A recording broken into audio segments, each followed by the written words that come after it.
Hello everyone, Nubkex here and welcome to the final episode. The final episode of Pillars of Eternity. It's been a really long journey, and we're going to take a moment right here at the start.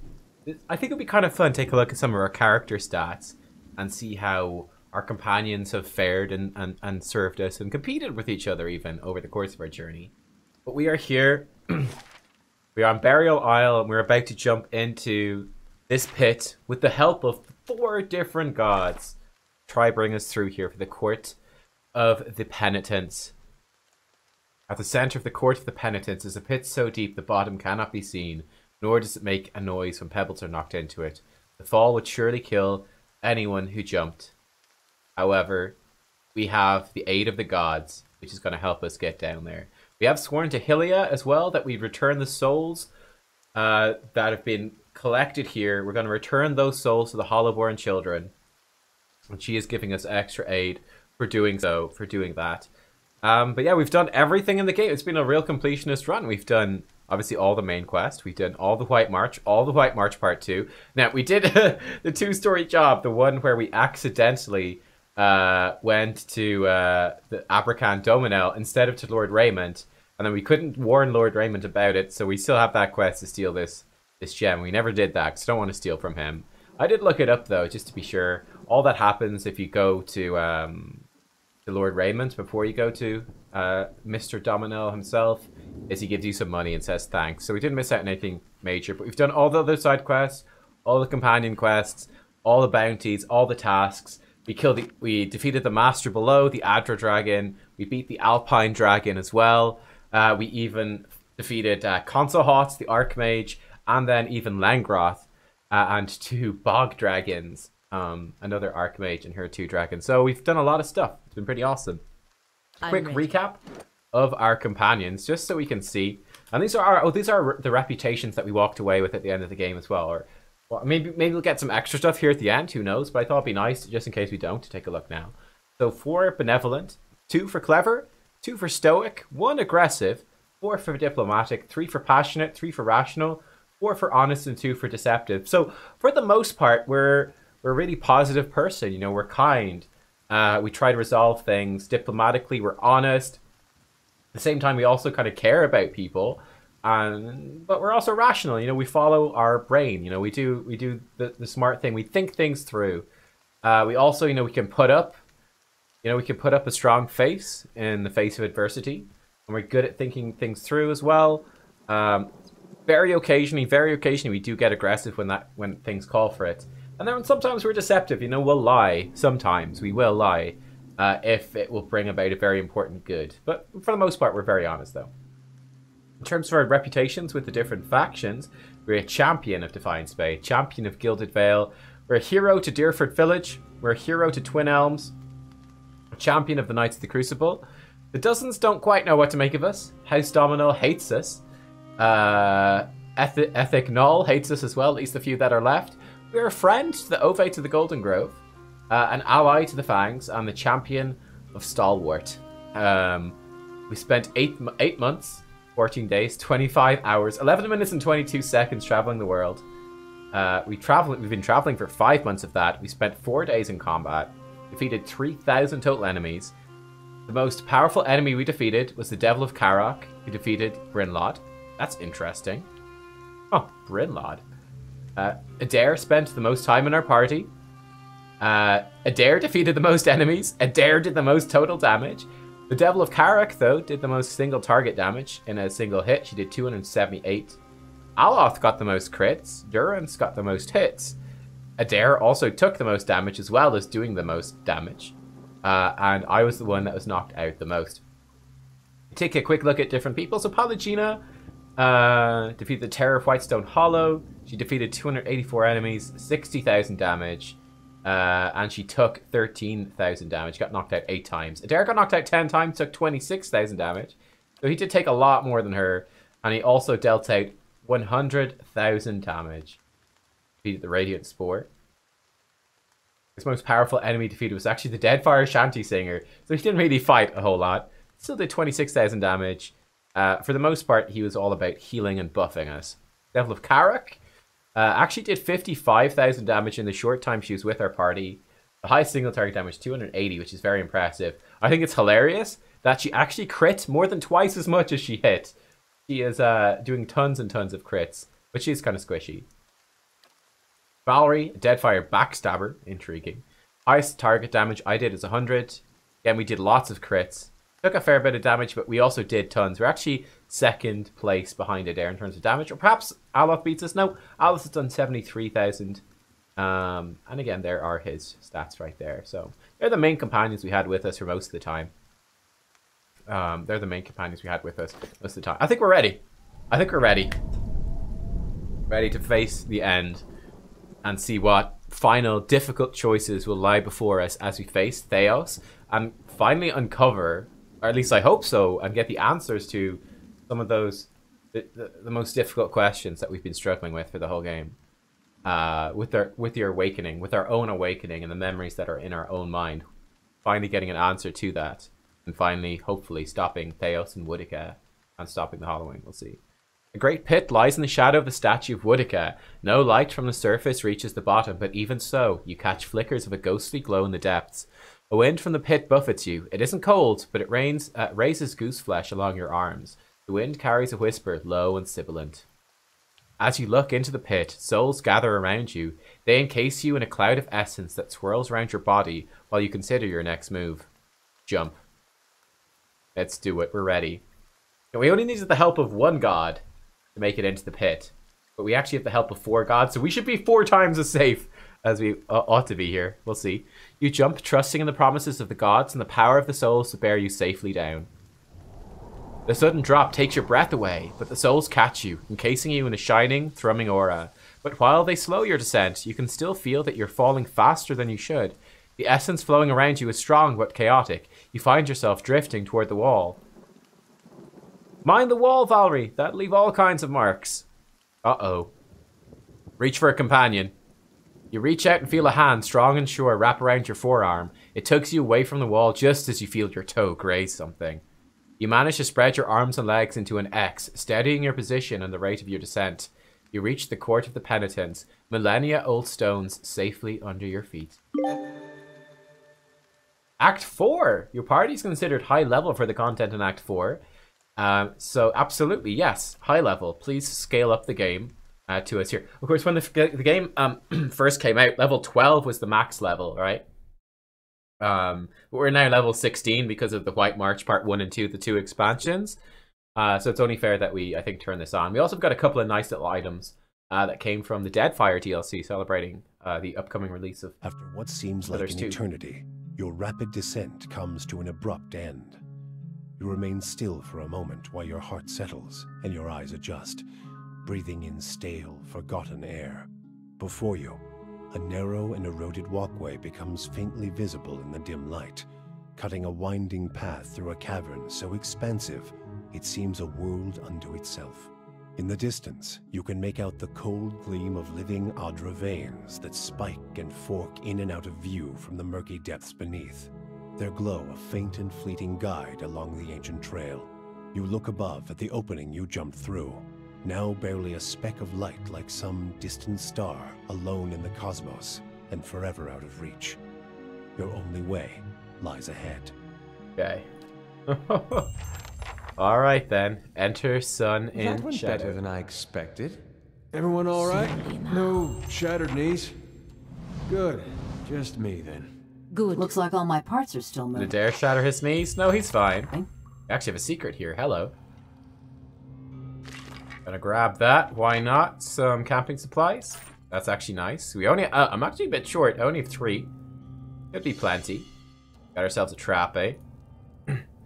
We're not gonna get through here too easy. Oh, lots of traps. Got it done. All right. Level 13 difficulty traps. That'll do. Holy hell. So that's actually very hard. A millennium's worth of dust fills in the cracks and crevices of this skeletal relief. Alright, let's keep moving forwards here. Slowly does it, though. More traps. And just a regular old shade. Here, I remember them being like the hardest enemy at the start of the game. Not so tough now. Ooh, we disarmed that trap just in time. We got Spectre moving in. easily able to take it out. What is this, though? Let's keep quiet. Back in the stealth, boys. Going quietly. The pillar tugs at your essence. A pulse from the world itself moves through it.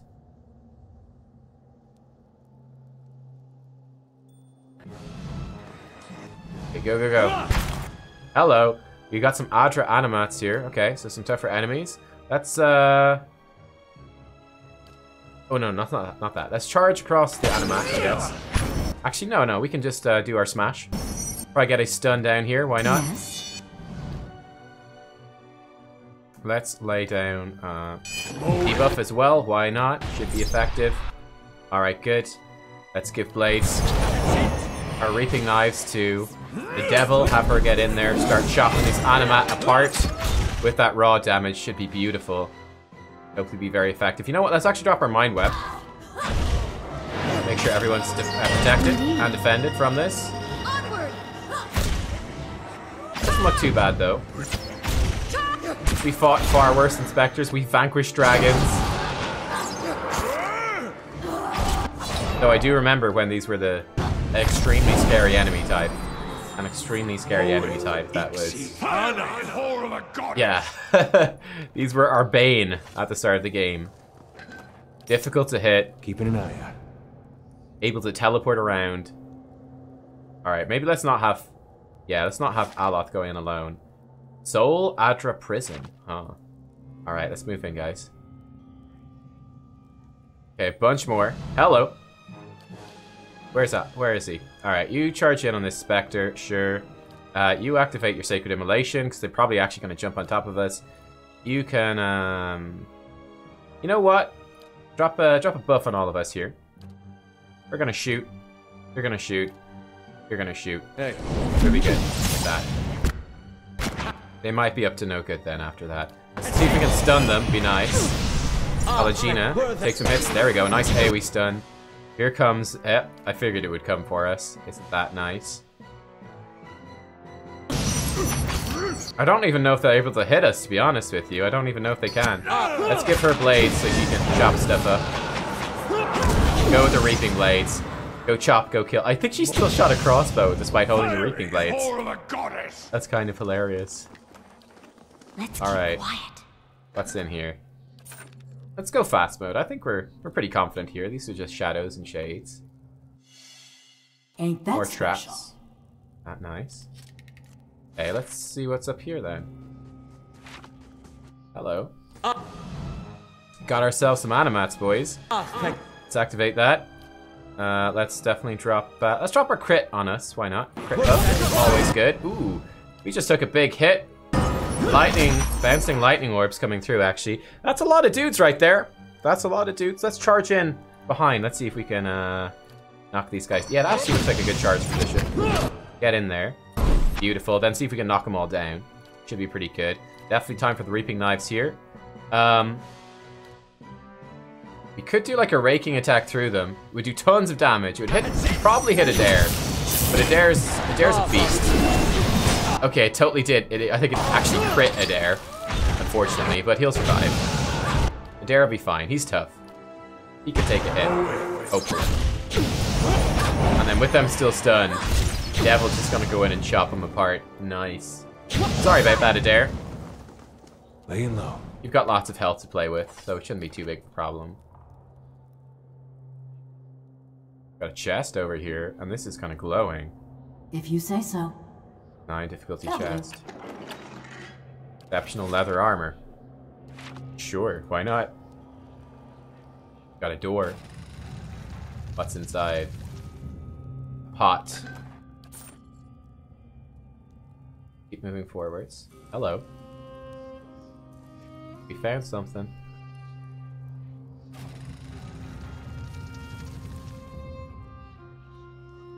Oh. Spirit. Yavara. A column of Adra rises above you, stoic and silent. Its ridged layers a measuring stick for the passing of ages. It feels to you as a thick block of ice, and you perceive buried deep in its core a dim, flickering flame, all but extinguished, yet preserved against the ravages of the elements.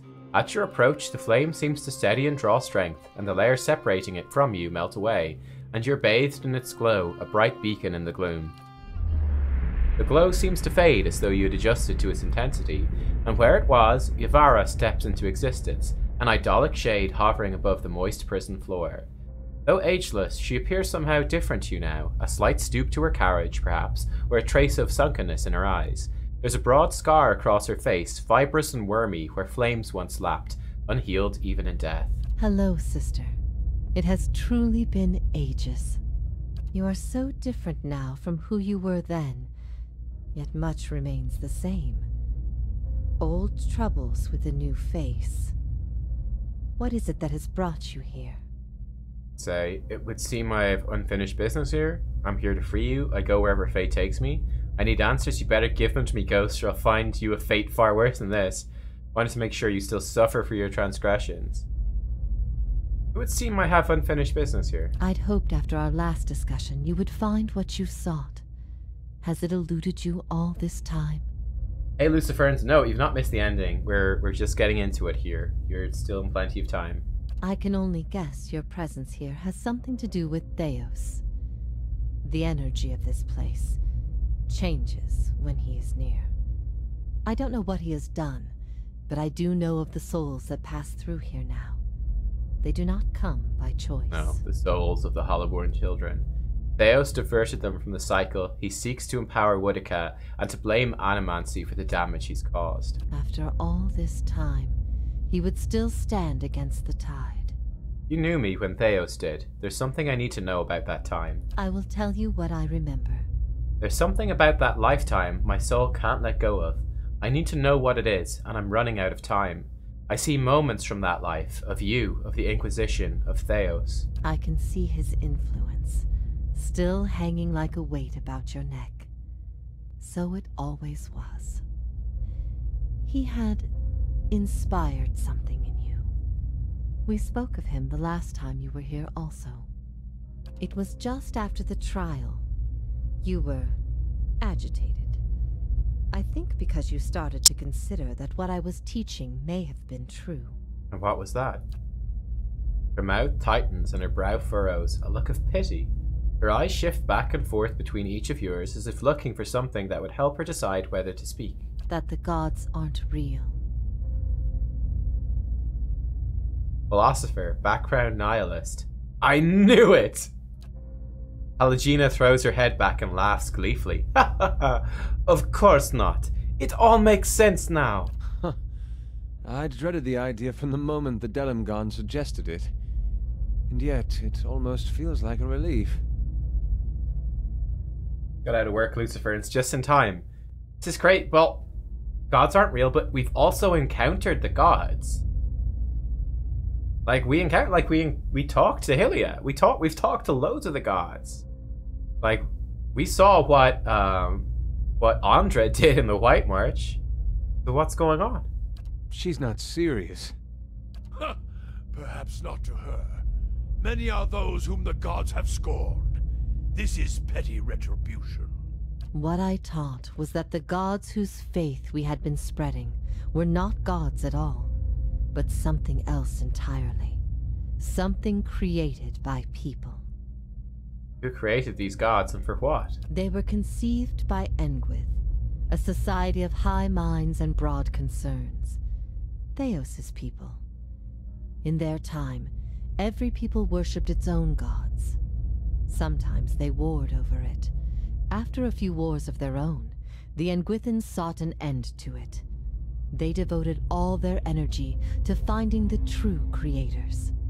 Generation after generation, they prodded and worked the stitching of the world and unlocked its secrets. One day, they found an answer. Except the answer was no answer at all. There were no gods to be found. Or if there ever were, they were gone. It shook them, this finding.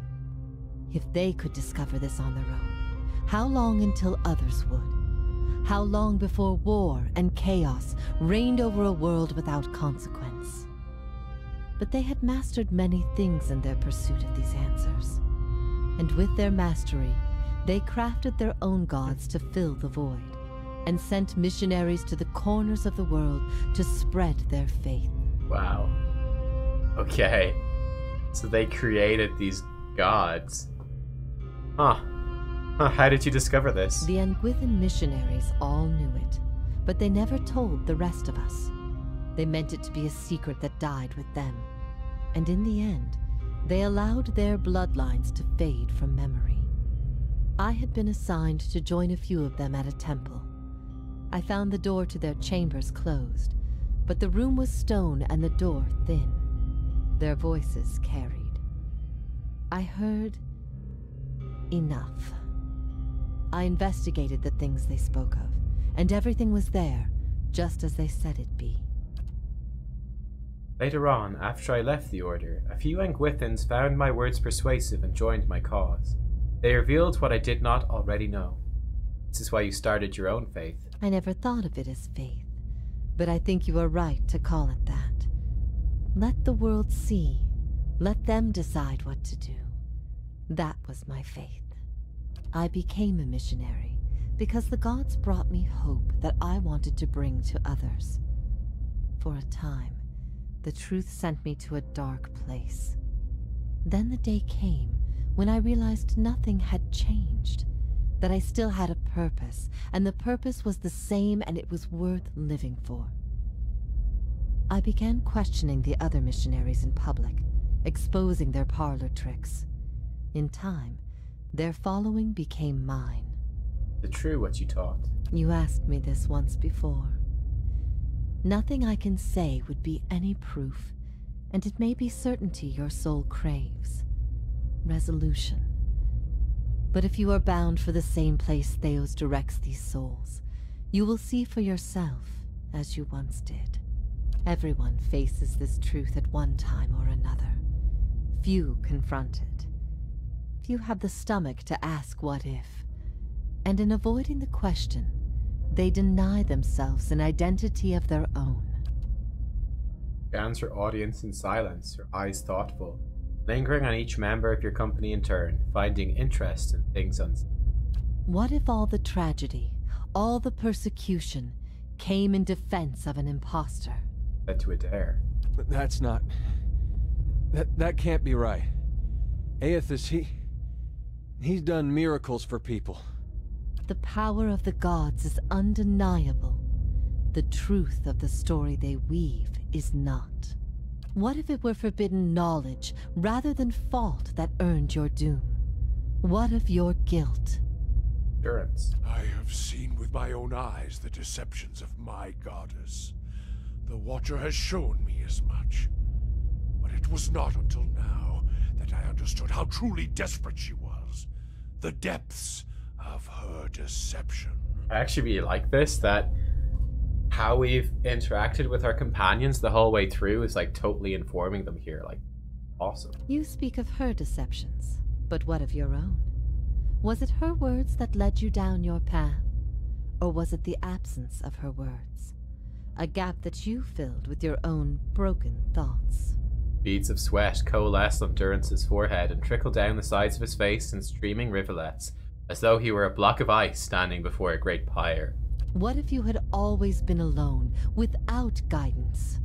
Well, as poorly as I've chosen my guides, I suppose it would be a comfort to know that I'm free of them. The freedom has always been. It was the guidance that was the illusion. What if even mastery over all things cannot answer the most basic of questions? I stopped asking those questions long ago. It is enough to care for those we love with the time we have in this life. Kinda my attitude, actually. He looks at the Devil of Karak, whose eyes gleam coldly in the pale glow. What if your body is destined to outlive your purpose? You? I ain't gonna let my soul go to rot in this thing. You may have little choice in the matter, but as to your purpose, that choice is yours. Feel the weight of Ivara's translucent eyes upon your soul. What if we can be assured of nothing? And the only value is in the things we create ourselves? And we'd best build our own strength so we can bear it. Then only when we cease to exist as beings can peace be found. is the questions that have always posed more value than their answers. And the fewer people who realize that, the better. All we can do is endure, I don't know. And the only value is in things we create ourselves. Verus. We find purpose in ourselves and in the people in our lives. Yeah, this is cool. I like this. There is bliss to be found in the things we create, but sorrow as well. Every creation bears the imperfections of its creator, and its creator's creator. Art and song are creations, but so are weapons and lies. We must be careful that our creations do not consume us. I ask these things not to trouble you, but to show why they must be confronted. No answer is simple, but somewhere between them all lies a truth so beautiful, not even a god could conceive it. Do we not owe ourselves a chance to find our part in it? We do. Even without assurances, there's still truth. No, people need to know that things happen for a reason. A fabricated reason is better than none at all. I don't think it makes much difference either way.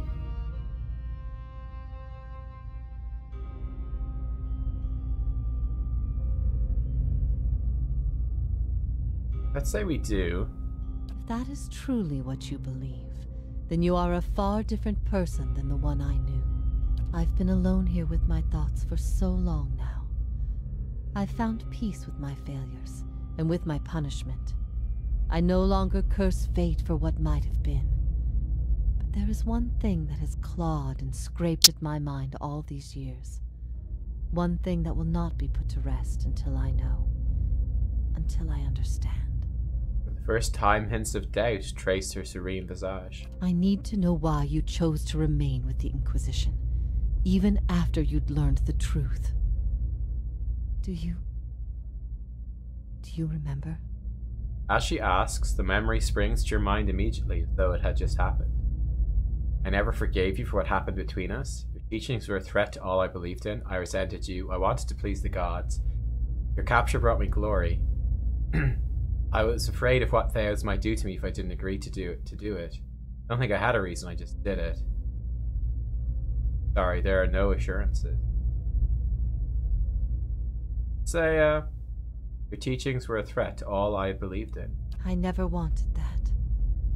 I had hoped that what I taught would replace your beliefs with something that made you stronger. For many it did. But not all, it seems. Yeah, like that kind of teaching, you can understand that a lot of types of people, like, would love it. But then other types of people, they wouldn't. You know? Different people, yeah, different approaches to life in that. Shakes her head slowly, absently, search for an answer that never comes. If that is the conclusion people reach once they know everything, then my purpose has been a mistake. Seems a harsh connection to draw. I've always looked up to you, since we were children. You had heard both sides, seen everything. If not you, then who? You're never going to be able to convince everyone of anything, true or not. There will always be dissent. I expected dissent, but I needed to know that true faith would prevail. Perhaps I've been wrong to place so much importance on one person's actions. It was all I could do to feel like there was an answer. Even knowing what you've told me, some part of me knows it doesn't truly answer what I wished to know, nor will an eternity of silent contemplation. I will have only my guesses and suspicions, and that will have to do. And what of your understanding of our past? Are you at ease with the choice you made? I see the world differently now than I once did. I regret what I did to you and wish your forgiveness. Do it again given the choice. Given the chance. It wasn't me who made that choice. I bear no responsibility. Yeah, it wasn't me who made that choice. I bear no responsibility for it. At first I thought this might be the source of your soul's anguish. But now I see I was mistaken. You are not divided on this matter. You have put it behind you. It is with Theos that your agony lies, in sun and shadow. Your questions are not for me, but for him. And it may be that only an answer from the mouth of Theos himself will satisfy your needs. Yet if there is anything I can tell you that would be of use, ask and you shall know. Okay. This place, sun and shadow, what is it? I could tell you what I believe, but again, it would be no proof. I have only what I have seen, and what others have told me about it. There's only one man who can tell you now, who knows it to a certainty, and you shall face him soon enough. I will leave you to see it for yourself, make your own judgments. Better for your soul that way, I think. Are you bound here until the end of time? In a matter of speaking. This is Braeth Yamen, the court of the penitents. Souls are confined here until they repent. They must beg the forgiveness of a god, pledge their soul to them, and they will be lifted from this place to the world above. In truth, they receive leniency, but not true mercy. The spite of Woodica is eternal.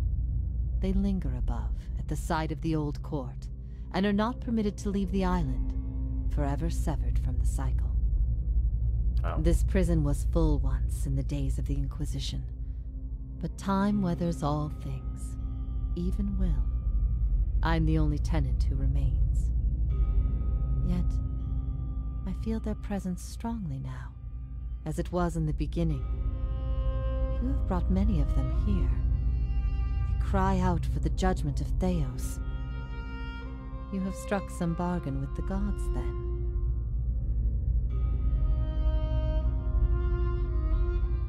Other gods aid me because they want Theos destroyed. I owe them no debt.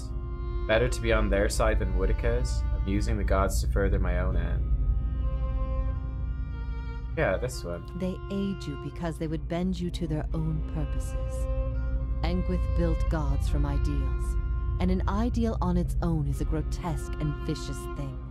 But these souls, these forgiven the gods have bequeathed you like chattel. They were loyal followers in life. They will be with you to the very end. Why don't you repent? You could be free of this place. Last time someone asked me that, I was bound to an iron wheel with a broken spine. There are many things I've come to doubt about the choices I made in life, but that trial was my one moment of certainty, even without a chorus of gods to tell me I had been right. The gods need to be reminded that we have a spirit, and that spirit is proof against their power. They have the power to manipulate and confuse and ruin us, but not to change our will. I will remain here until the world crumbles and fades from existence, with joy in my heart, knowing I've shown them what they truly are. Why has Theos done all of this? He cares only for the secret he keeps locked away. He destroys anyone who might discover it, no matter their chances. That's why he's always favored Woodica. It isn't in her love of promises or justice. It's her disregard for the rules. Her willingness to do what is necessary.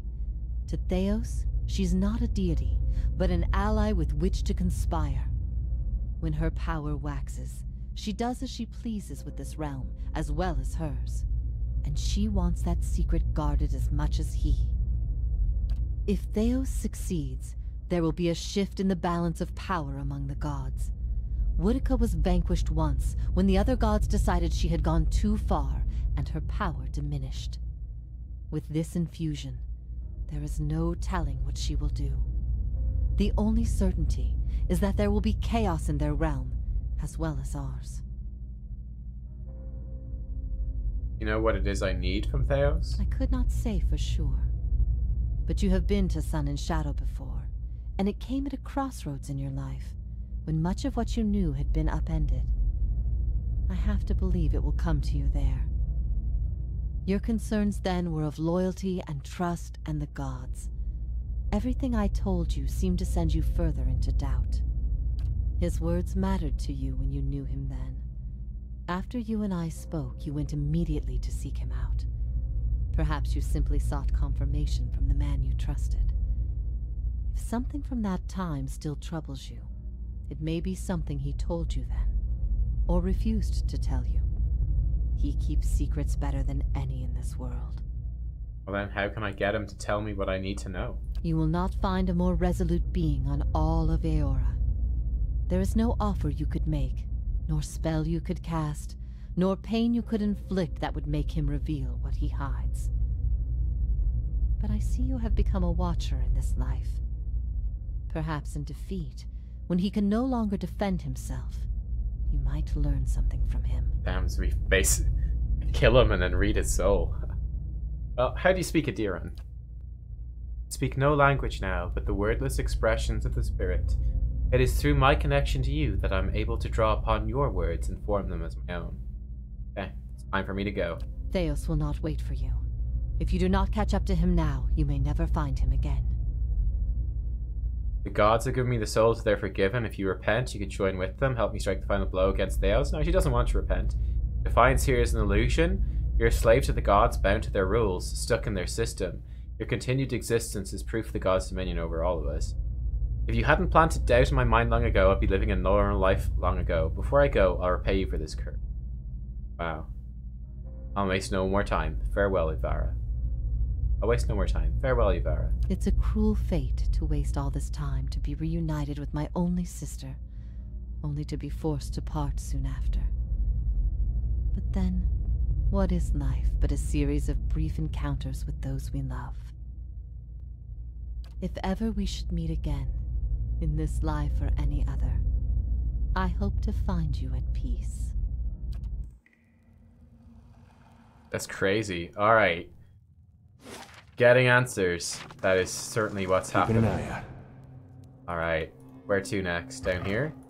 Camping supplies. Okay. So, it's true. The gods are a sham that people have followed for thousands of years. I mean, they're sort of a sham, but then like they also have powers. They also do stuff. So it's kind of tricky, right? It's a bit more complicated than that. That's kind of tough, you know? It's like, yeah, they're these super powerful beings who all represent an ideal and have massive influence over the world. I mean, depends on your definition of gods, I guess. Correct me if I'm wrong, but didn't we note a rather sharp drop somewhere around here?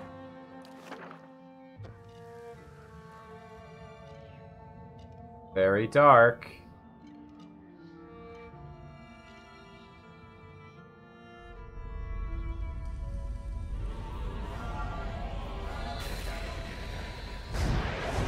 Whoa. Whoa.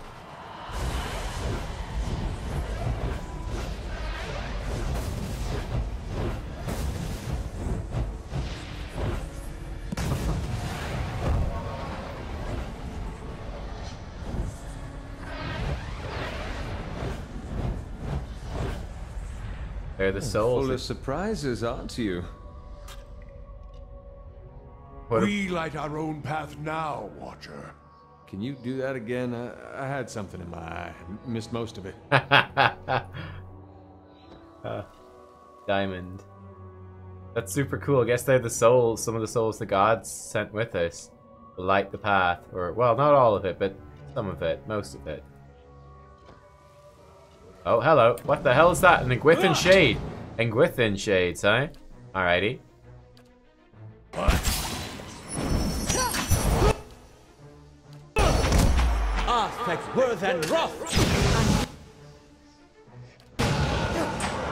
These things are pretty tanky.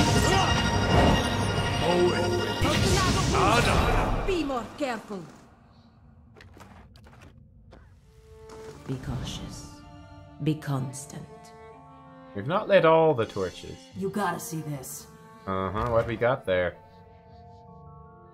Gauntlets of swift action. 15% attack speed. Very nice. Very, very nice. Alright, hang on. Who could use those? They seem very good. Got melee damage bonus. What do I have? Alright, I've got a good one there. Accurate 2. We could probably switch those up.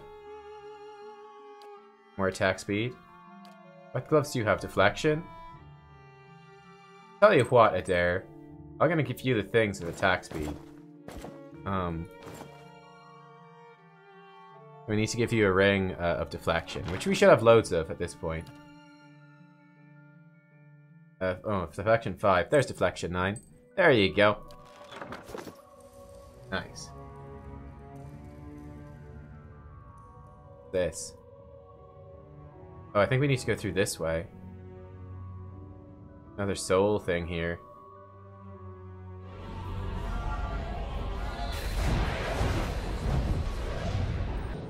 Oh, hello. Hey, we got some friends here. We got ourselves some friends here. Alright, you can start pulsing this. I think there you can go for like a... okay, never mind. Just charge onto this thing. If I get him off me. You can do whatever. Yeah, the rest of us can just do whatever. Oh, that is a dragon! That is... Oh, it's just a drake, actually. Drakes aren't as bad as dragons. Where are you at? Alright, yeah, chop this thing. Let's drop a mind web. That should protect us. You could drop... Shadow Drake. Pretty cool. Pretty cool, pretty dead. Let's paralyze it, I guess.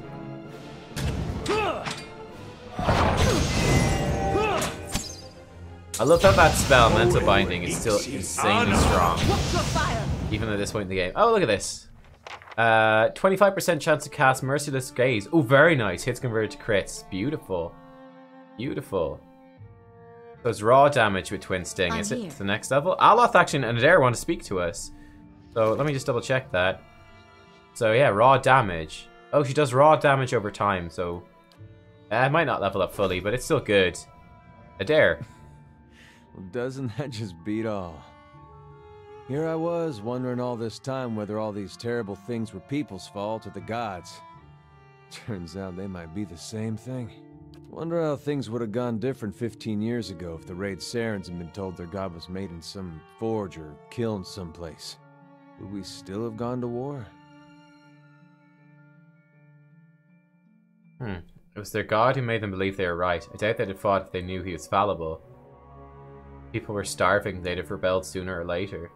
Yeah, I think they were starving. I could see the rebellion still happening, but I don't know that they would have invaded. He looks down at the ground, drumming his fingers against his side restlessly. When he speaks again, it seems half to himself. I don't know. When Woden left for war, we, had a fight. As brothers will. What about? About him going off to war. He was set on it. My parents warned him. They said you get a new country with every trip across the border, but your god, you only get the one. Me? I didn't know who was right. All I knew was I didn't want him to go. It's the same for families as it is for gods. You only get the one. I said every vicious thing I could think of, trying to change his mind. He brushed it off. Just got me madder, of course, him being so calm. He said I should come with him, but he'd understand if I didn't want to. I told him he'd better be able to face his god one day and answer for what he'd done. He said he'd keep that in mind. And then he was gone. By the time I'd cooled off, months had passed. One morning it dawns on me that my brother always knew better than me. If he was so sure of what he was doing, then I should be there with him. I packed my things and was on the road that same morning. Of course, what I didn't know then was he'd already changed his mind. By that time, he was dead on that field.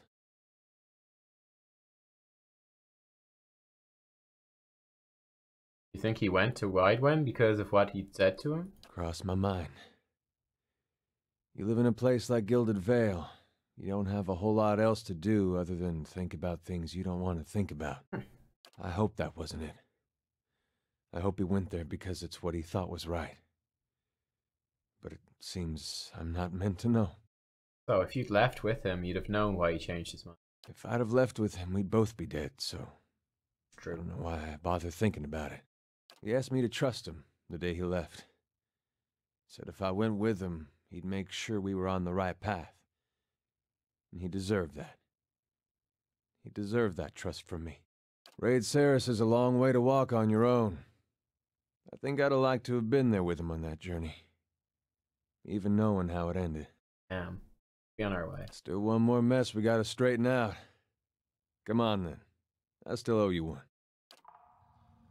Yes? Aloth. We've been lied to. Our whole lives, and many lives before that.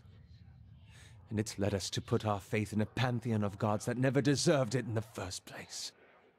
People need something to believe in. The gods, whoever they came to be, have served that purpose. It kind of does make sense.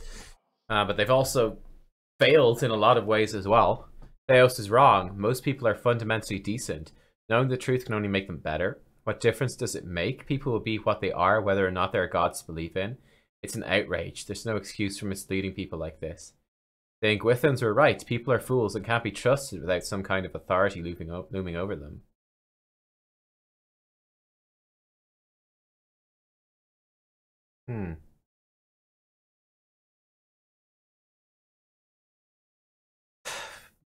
That's tough. What difference people be what they are, whether or not they're gods to believe in? I'm surprised to hear you say this.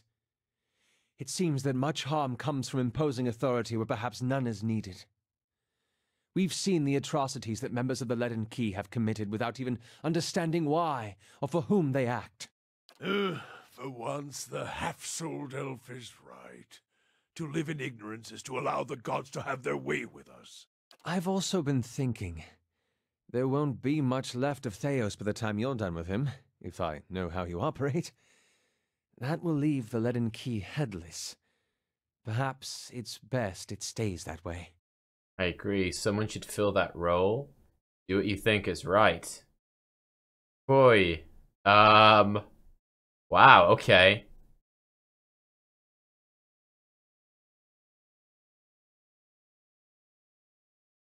God. I mean, I think I agree. Then let's face Theos. When this is all over, I'll make sure that no one is able to commit his abuses again. Like, the Leaden Key, they just exist to cover this stuff up. I don't see why we need them. I don't know. What we got. That had some tough decisions here to make, that's to be said. Oh, mine erases the deflection, cool. Head deeper here. Whale? Whoa! Shadows in the cavern suddenly lengthen and swallow you. When your eyes adjust to the darkness, you find yourself in the midst of what must be another vision. You're surrounded by mists. The ground feels springy under your feet. You imagine that, as soon as you take a step, the soil behind you will erase all trace of your passage. As if on cue, the mists before you clear just enough for you to take a couple steps forward. You do, and the fog closes behind you. You continue for several minutes in this manner, one step at a time, never seeing more than the ground right in front of you. Eventually, rays of light cut through the haze, and you find yourself facing a canyon wall. Adair's head twists suddenly, as though something had flown in front of his face. What's that? Something whizzes past you. Just as you turn, you catch another whir of movement. Out of the mist flits a shape, small and round. You think you see another, and another. They tickle the corners of your vision. You turn back to the canyon wall. The sun shifts along its path, and what looked like a smooth rock face is the hollow of a cave. A figure steps out, its features shifting and changing before your eyes. Whale. The figure transforms from male to female, from Orlan to Amawa, its bones lengthening and its fur receding into its flesh. The only detail that remains constant is the smooth, eyeless face. The whizzing, rushing shapes in the mist converge on the figure, and as they form a spinning cloud, you realize that they are eyes. You understand the value of a mystery watcher, a buried scroll, a hidden truth. These are my ways. You unravel a thread, Watcher, one you have lost and discovered over generations, and following it to its end has only brought you back to the beginning. What are you talking about? Whale giggles, a strangely modulated sound that rises and falls as the god shifts from one form to the next. You seek and search while your foe obscures, and even your quest for answers to your past has only led you to another mystery, and one grander still. Here to stop Woodicat from tipping the balance of power. My goal now is to see to the souls Theos is trapped. Mysteries don't matter to me, I want to keep my own soul from unraveling. Another riddling god, Fantastica. My goal now is to see to the souls Theos is trapped. Yes, but what would you do with them? A nebula of souls, blind and brimming with potential. The answer to Woodica's question and the beginning of yours. What would you do with them? The According to Hylia, it's possible to restore them to Hollowborn. A song the world knows and tires of. The droning chorus repeated again and again. Better the improvised melody, the unfolding chant. The listeners sit rapt, and just when they think they have the tune, it changes again. Even the gods require fresh mysteries. The clouds break and the torrent of rain washes Whale's features clean. His blank face molds itself again, taking on the shape of something you've never seen before. Do not consign the souls to the fate of some god's choosing. You have found them. Now scatter them across existence, their destination known to neither god nor mortal. Let them be lost again, new answers to new riddles. Behind him. There we go, boom. That's exactly what I wanted to say. You say I shouldn't let a god decide their fate, but it seems you're asking me to do just that. In a way. But something must be done, and hurling them from the machinery of other schemes is the truest course of action. No, it's just your scheme. Farewell, Whale. That is a word for endings, and this is but a crossroads. Even I do not know what you would choose. Shadows from the new caves melt and spread across the landscape, covering you in darkness. When the light returns, the vision is gone.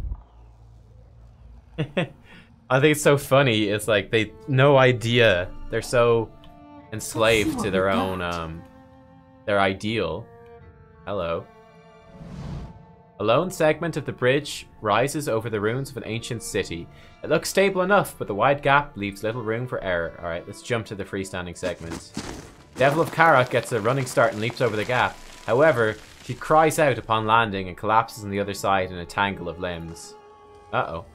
What happened to her? Twisted ankle. A lot less reflex. She'll be fine. Oh, wait. This wasn't the way to go? Uh-oh. We should have just sent a dare over, damn it. Wait, where am I supposed to go then? Oh, I should have gone that way. Whoops. Jump. Oh my god. He misjudges the distance and falls short. He manages to grab the jutting limb of the bridge, legs dangling over empty space. With a painful gasp, she climbs to safety. Oh my god, now she's got a sprained wrist as well. We should probably rest. Yeah. Let's just take damage versus flanked. I'm not sure, probably spirits, but damage versus flanked is probably more consistent. Let's take damage versus. I don't want to rest so much that we lose our bonus, our forum bonus, the +3 intellect, but I didn't even see this in the dark. Ah, this is where we have to go. New soul thing.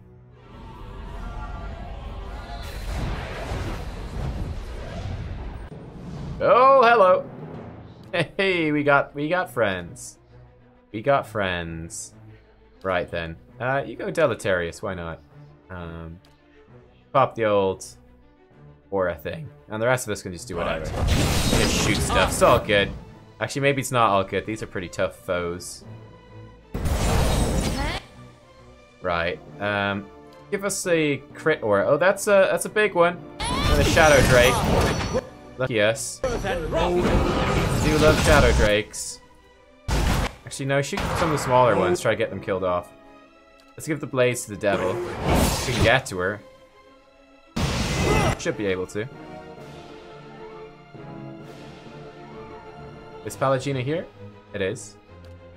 Stop that. Yeah, interdict. Here's the heal. The Drake goes down. Good thing I'm freshly There's greased. a door here and a way down. What's inside? I'm not sure which way to go. I kind of want to explore everything. I don't want to miss anything. I don't know if this is like the way forwards or the side way. I want to make sure to grab everything. Hopefully it makes it obvious.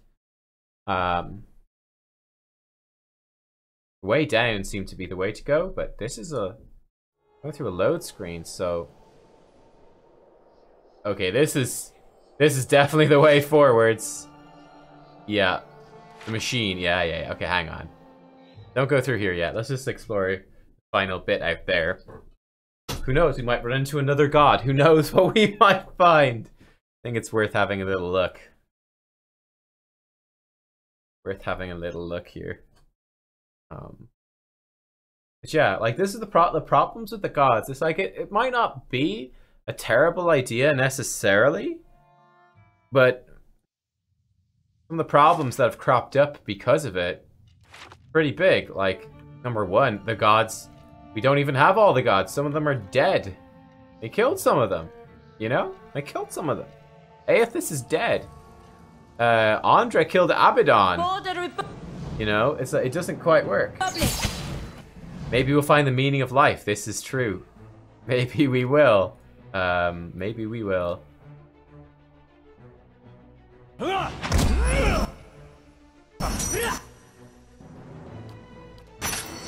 Carrots and blades here.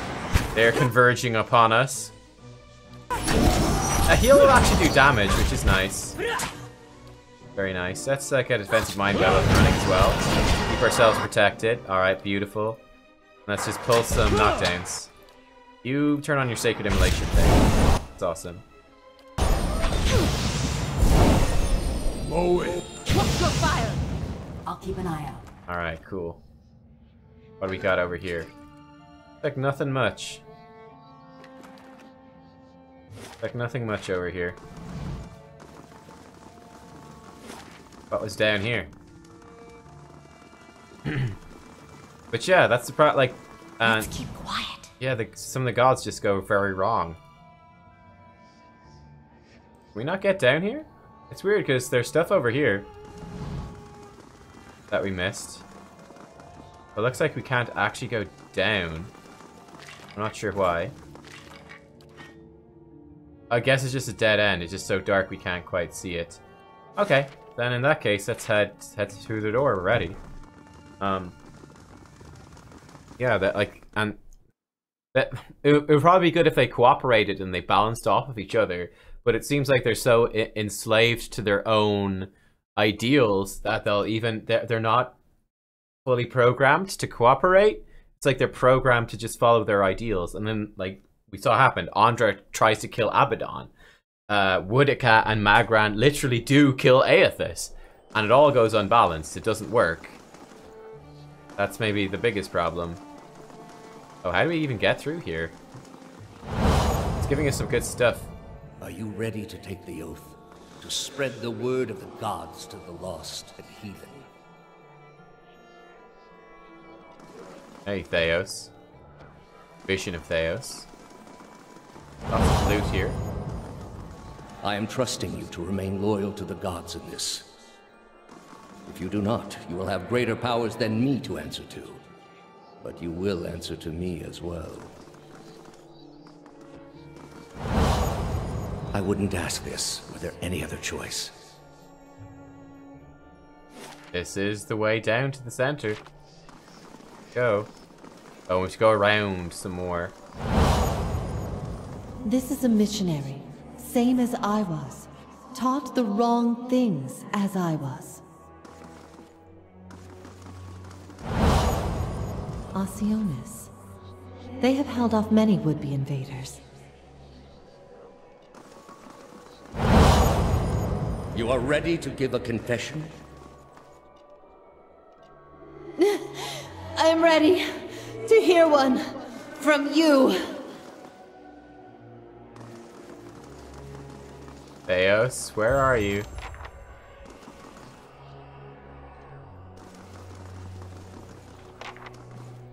What do we have here? Whoa. Hello. Adra, copper and stone. And there he is. We've come to a circular room, grand and domed, its walls lined with Adra and trimmed with copper. At the far end, a great pillar of Adra pierces the floor from below, like a ragged spike, its shimmering texture giving the illusion of boundless depth. Your thoughts are yours, and not yours, and they are all question. At the base of the pillar stands Theos, a look of concern on his face as he notes your approach. You have something you want to ask him, one question above all others, spinning madly in your mind, but you don't dare ask it yet. You need some admission from him first, some hint of the veracity of your suspicions. You are far from your post, Inquisitor. What brings you here? Your mind races, weighing different angles of approach, your emotions barely held in check. The machine behind you, what does it do? It has many uses, but its purpose is to bring structure to the chaos that surrounds it. All these statues, who are they of? They are monuments to Woodica's greatest servants among my people. I hope to join them myself one day, but my work is not yet complete. What is this place? We are in a sanctum holy to Woodica. There are others like it in service to the other gods. I come here often to pray for her counsel, and in this space I may be assured that she hears me. Was Yuvara telling the truth?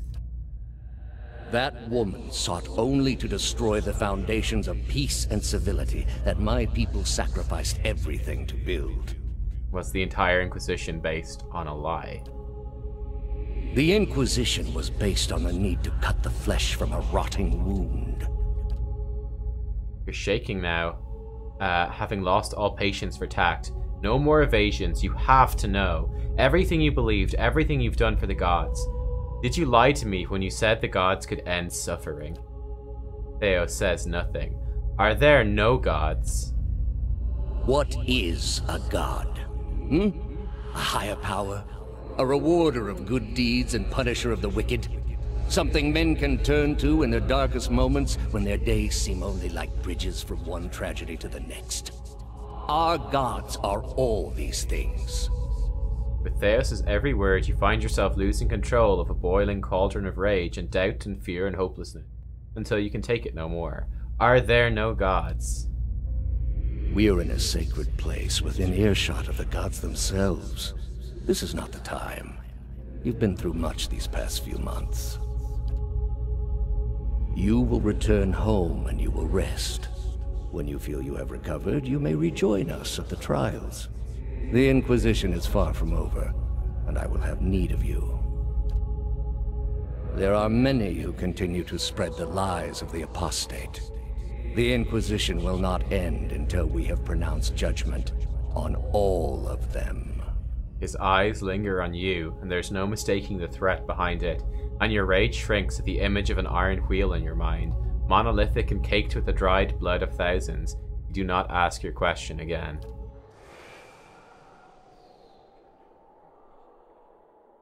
Where's Theos now? Oh, there he is.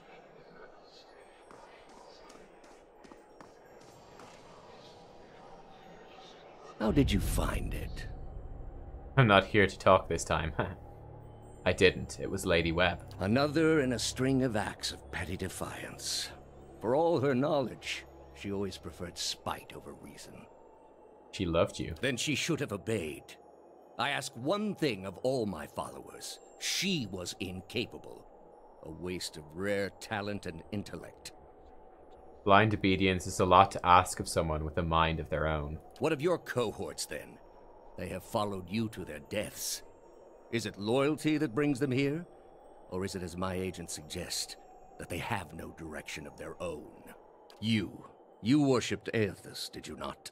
Your spies are good. What gave me away? The cape? Yet when your god needed you the most, you chose your country. We were being invaded. Not by anyone who was acting like a god. Then I should think your hometown gave you a hero's welcome when you returned. Well, they made cake. And I think you can expect folks to get jumpy when the gods aren't there to reassure them. Maybe if they weren't all too busy trying to kill each other. The gods argue over how best to prevent Kith society from destroying itself. These disruptions would not be necessary were mortal instinct not so diseased. Durin stares at Theos with a beast's snarl. Theos watches him calmly. You built a weapon that delivered exactly as promised. I served my goddess as you did yours. Yet the other builders were slain. 11 of a dozen. Why not you? Were you somehow different? Redeemable in your god's sight? Whatever desire I had to be redeemed in her eyes was weakness, purged by the Watcher's sight. Or was it merely that your goddess wanted you dead as well? and your delusions of importance prevented you from seeing the obvious. A whore's beguiling charms, nothing more. But the spell's broke now, Theos. The trial's over. I know friend from foe, and I've come here now to see a foe repaid. You were able to destroy a god because another god wished it. Without her hand to guide you, you could not strike at a god any more than you could strike the sky. You are impotent, and not just from the pox. I understand your Duke's bells gave you a mission. Their orders do not absolve me of my greater responsibility to the safety and well-being of the Republics. You might want to skip over this one, Theos. Don't want to pick a fight you can't win. Yet you disobeyed. Something you already have a reputation for. They will know, of course. If it had been for a worthy cause, they might have forgiven you. But I don't see them pursuing animancy after seeing what it's done here. They trusted you, and you disappointed, as you always have. And you will again be disowned. The parents scold, but the children are safe. Whether animancy research continues in the Republics or not, they will survive. For now, that's enough. In any case, I wouldn't be so smug about my fate, Theos. I imagine Woodica responds to disappointment much more severely than even my dukes. Pallegina is such a badass. State your name and purpose, young acolyte. He's like, Theos is like, alright, this is not a fight I can win. Moving on to like an easier victim. My name belonged to the gods and my hand to their service. No more. You serve none but yourself. Without contact with your order, you can have no higher purpose. Only the base concerns of the flesh. You have cast yourself from our ranks. And I should have done it years before. I'd rather live in uncertainty than servitude. And that uncertainty would lead you where it leads everyone. To doubt, to emptiness, to the many cruelties inspired by disbelief. You will have to forgive your Grandmaster for remaining skeptical of his initiate's choices. He returns. The Devil of Carrick stare with contempt. He shakes his head. A murderer given life beyond her body. Beyond her own selfish purpose. My dear, you embody the very reasons Kith should not play with the tools of the gods.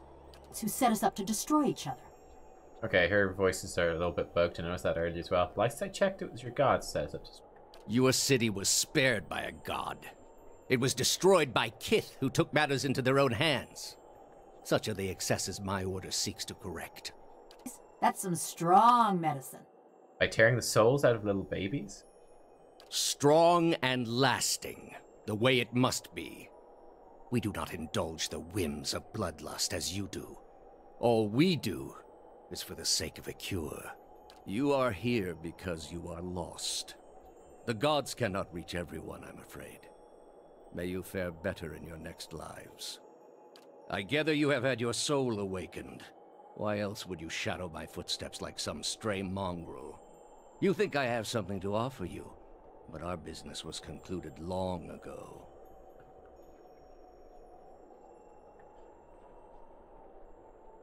Our business will conclude. You've told me all I wish to know. I answered your questions once. That your soul is not fit to accept the answers is of little concern to me. I lied to no one. Not to you, not to anyone. The gods are real. They are everything we need them to be, and the world is better for it. You denied a generation its place in the world. The heart of this country has skipped a beat. Nothing more. I have done far worse.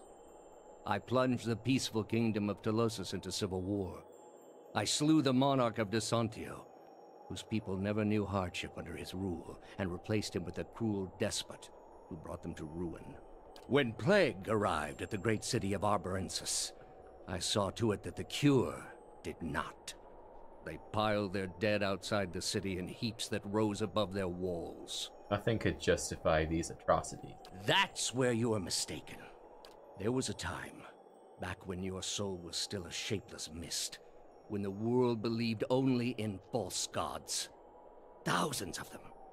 Gods that told them to take slaves. Gods that told them to make war upon their neighbors and devour the slain.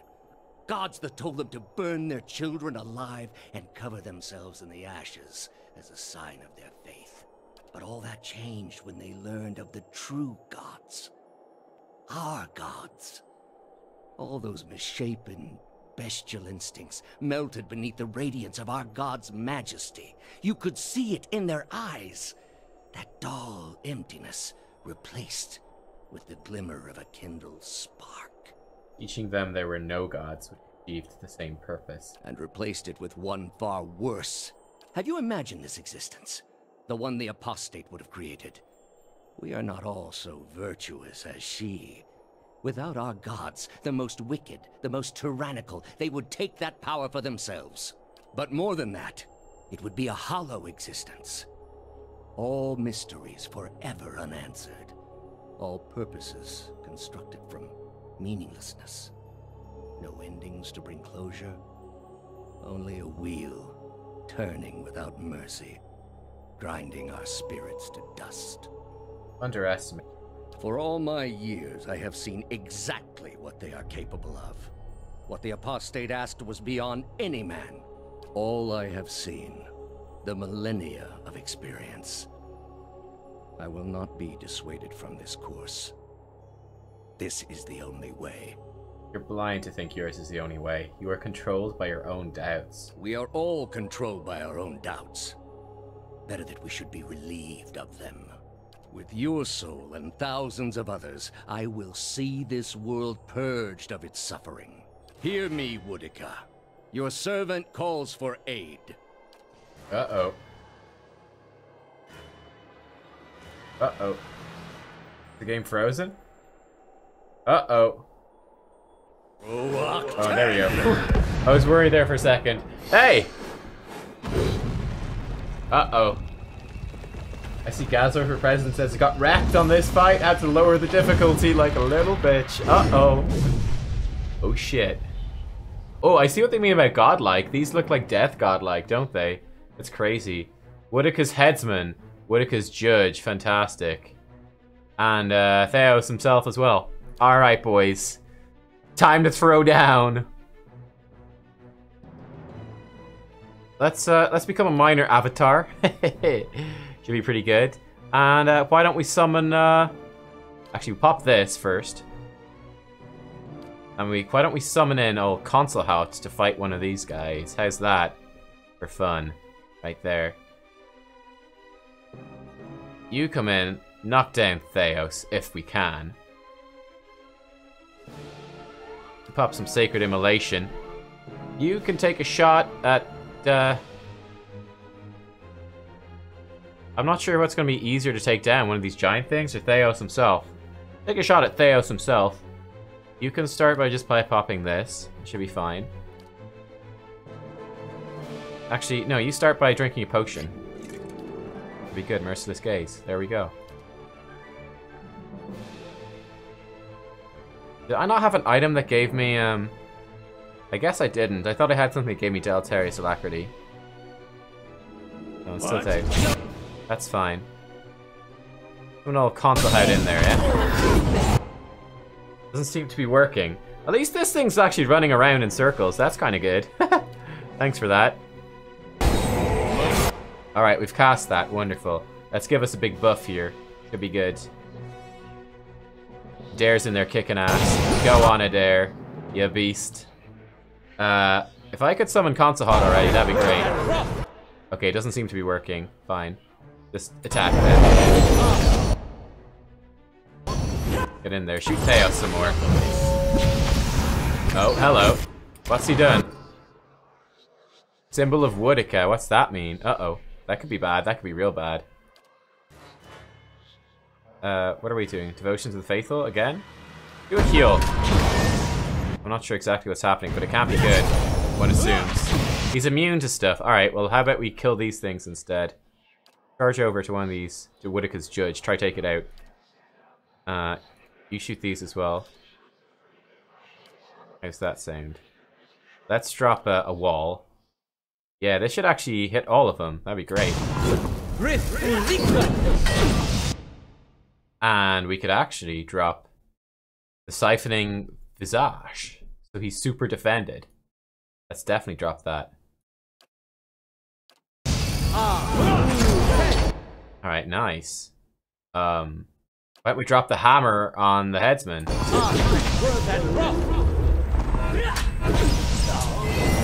Okay, only Theos left. Now, he's strong, but we've got our mind meld here. Let's drop the symbol of Magra in here as well, why not? You charge back onto Theos, see if we can take him down. Where are you at? You're there, okay. How about we slash this headsman? Try kill him. There we go, beautiful. Alright, try chop Theos.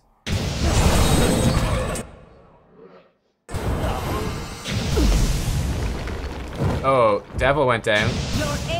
But so did Theos! At your feet rests the body of Theos, hollow, the dense wrinkles shaped by the silent shouldering of an eternal burden now smoothed across his color-drained face. His soul remains still for the moment, defenseless, its energy expended in defeat, its lies sprawled across his body like a death shroud. That's the servant down, and the mistress still to go. A good start, worthy of being built upon. In his own way, Theos must have truly believed he was caring for the people of Eora, protecting them from themselves. A shame his soul won't have a chance to reflect on his errors before it enters the wheel. He was good at serving his god, I give him that. But he should have picked a better one. He spent his lives, more than any of us will ever know. For what? Binding the world to a lie.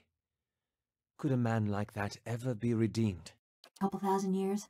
Or did Woodica keep him on the leash? Let's explore his soul and find out.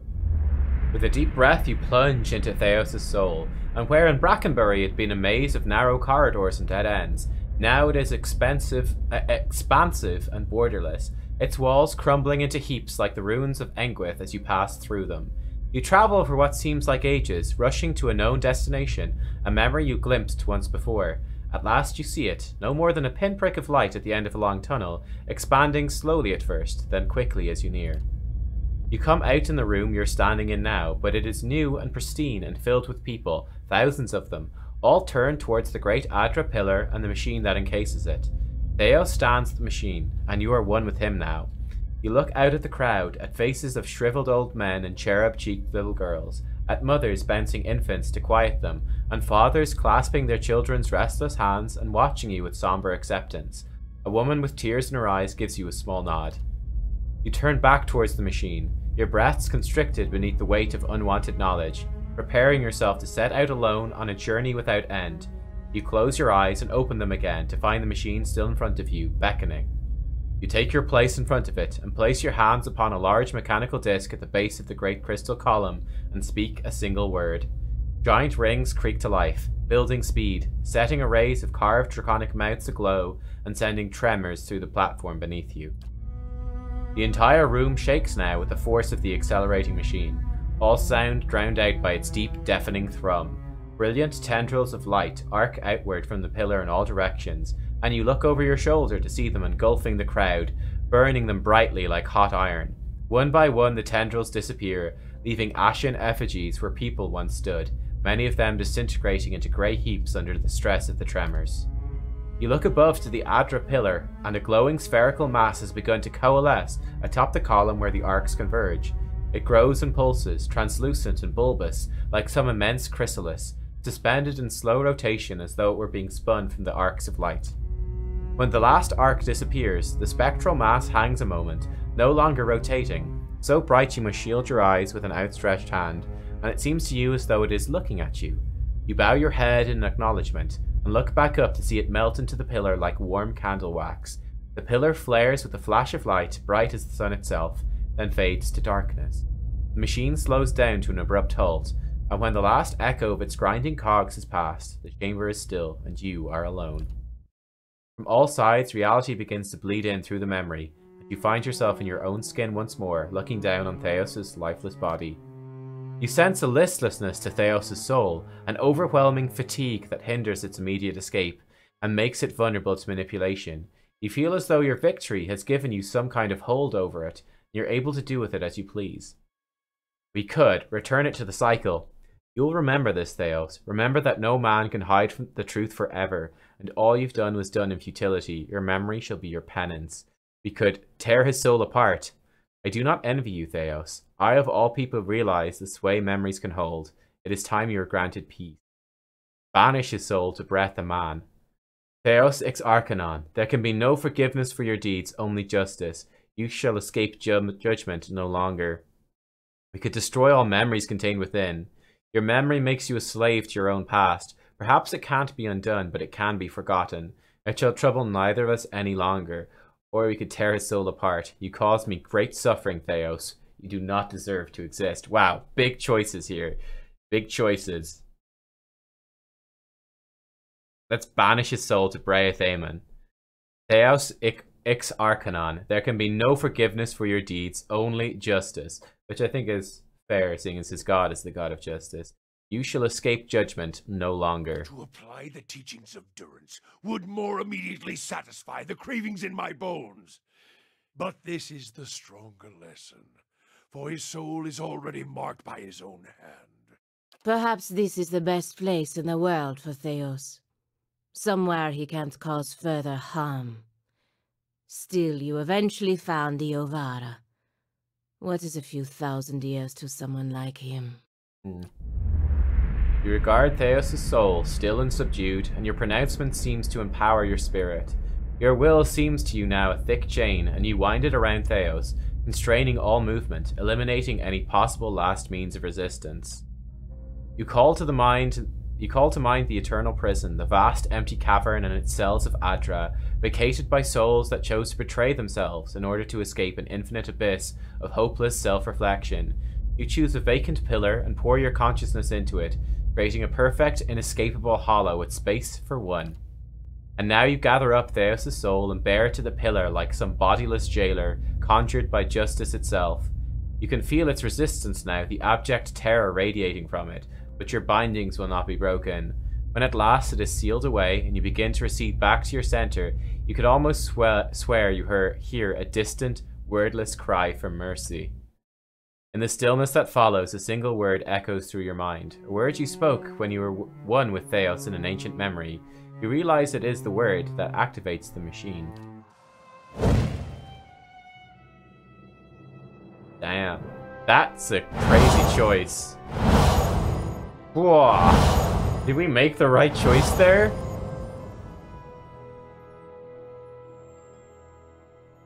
Damn. Did we make the right choice? People want to talk. Let's talk, Pallegina. So much for Theos, then. The membranes of Pallegina's golden eyes sweep out and retract as she gazes into the great machine. Now you have a chance to set things right, back to the proper order of things. It will take the Deerwood generations to recover, but at least these souls will find their way back to the wheel, as it should be. Alright, Adair. Theos, he had hold of your soul from a long time back, seems like. You get what you needed from him? I got justice. Not many can say that these days. Not in this country where they think the gods have abandoned them. You'll be feeling better soon then. Good. That's real good. You got it figured out what you're going to do about all that? Yes. Got a lot of people out there thinking they've been abandoned by their gods. There's not much that'll put the fear in you more than that. You can take my word for it. If it was in my power, and I know it's not, but if it was, I'd send every last one of those souls right back where they were supposed to go in the first place. So folks could get back to believing what they used to. And after what you've been through, though, I'm sure you got your own ideas. Better make it good. Durance. Ah, the end of the road greets us at last. You fared well, Watcher. Better than any Watcher has right to. Seems you were a field in need of a flame's cleansing. Would that my own trial had produced such an outcome. I had figured myself for the field all this time. But you were the field, and I the darkness. A lesson neither of Durance nor of Margarin. But with that trial's end, a new one begins. A god's trial. And I will stand in judgment without mercy. Alath. Astounding. I always knew the leaden key stood for something big, but I didn't quite realize what I'd gotten myself into. And now, you're in the middle of something even bigger. With a decision that will affect millions. But even if you send the souls somewhere specific now, who knows what the next turn of the wheel will make of them? We can't really control what happens to them. Nor should we try. I had to see the monster Theos had become to realize that. Maybe so. It's your decision, of course. That. And whatever you decide, I'm glad our paths crossed in Gilded Vale. Thank you. Mercy Devil doesn't have anything to say. I'm ready. But it was nice to see that they did have some things that were built into it for her. As you approach the machine, the path underfoot suddenly changes to a cobbled road. If you hadn't experienced visions like this already in Ter Evron, you'd be tempted to believe that the machine had sucked you into it and deposited you in the middle of nowhere. The sun blazes overhead, and the rolling meadows and thick forests on either side of the road could be anywhere in the Deerwood. A shrill cackle turns your head. Skane, standing next to you is a malnourished man, clad in a threadbare loincloth and manacles. His entire body is striped with lash marks, and there are scarred pits where his nose and ears should be. He stinks of stale sweat and unwashed filth. You notice someone wandering down the road, but the figure's back is to you. The scarred slave has your attention for now. You know something of quiet servitude, Watcher.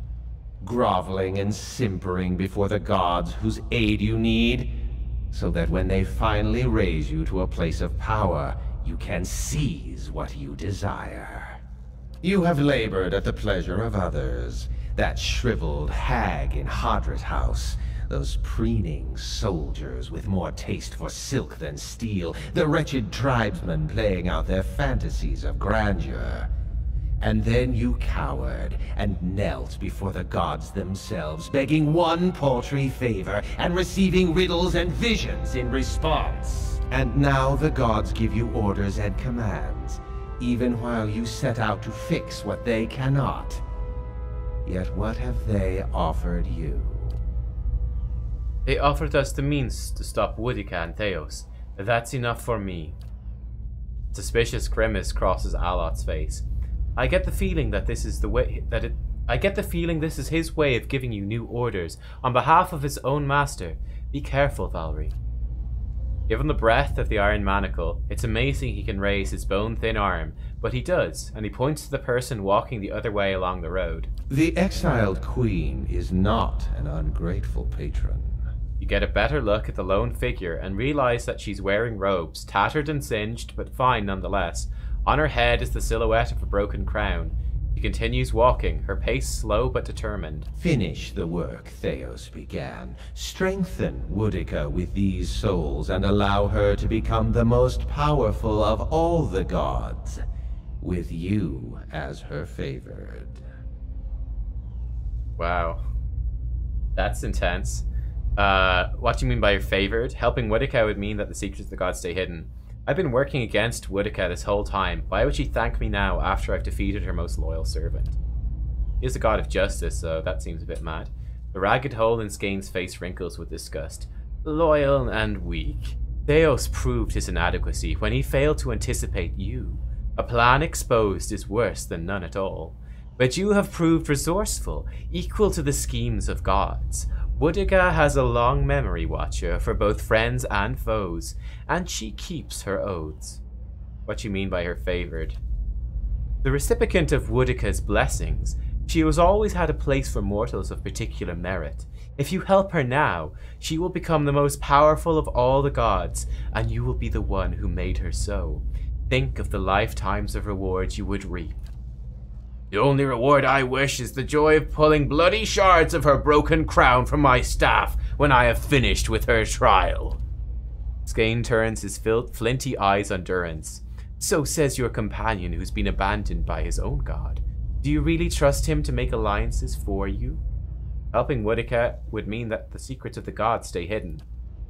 He rubs his hands together, his black eyes gleaming. Safely hidden, yes. From the violent overlords who would cease to fear punishment in the next life.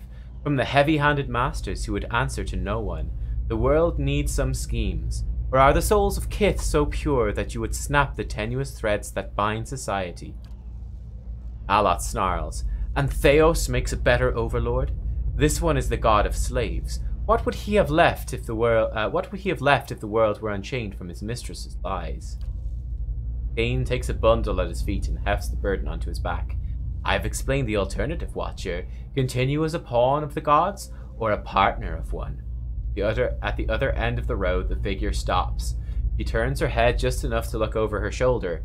Her face is mostly hidden, but one merciless eye peers at you from a cheek of rippled, scorched flesh. I won't help you. You say that now, but when you're standing in front of the machine, considering the lifetimes and the powers that await you, we'll see what you do. He continues down the road, and when the sun suddenly drops below the horizon, it plunges you into momentary darkness. You come to your senses in front of the machine. All these evils we've seen, going all the way back to the Saints' War. That was all Woodica. Imagine if she was stronger on top of it all. True that. Here we go. I probably should have saved.